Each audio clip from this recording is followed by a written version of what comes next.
কার নেতৃত্বে প্রথম খলজি বিপ্লব সংঘটিত হয়? 1290 খ্রিস্টাব্দে জালালউদ্দিন ফিরোজ খলজি। ইবন বতুতার লেখা ভারত বিবরণী মূলক গ্রন্থটির নাম কি?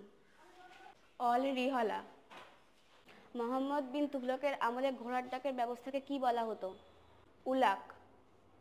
সুলতানি শাসকদের মধ্যে কে পাগলা রাজা নামে পরিচিত ছিল? মোহাম্মদ বিন তুগলক। মোহাম্মদ বিন তুগলক কোন অঞ্চলে বাড়তি রাজস্ব ধার্য করেছিলেন?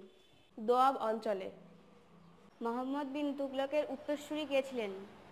ফিরোজ শাহ তুগলক। সৈয়দ বংশের প্রতিষ্ঠাতা কে? খিজির খান। মামেলুক কথাটির অর্থ কি? দাস। খলজি বংশের প্রতিষ্ঠাতা কে? জালালউদ্দিন খলজি। খলজি বংশের শ্রেষ্ঠ সুলতান কে? আলাউদ্দিন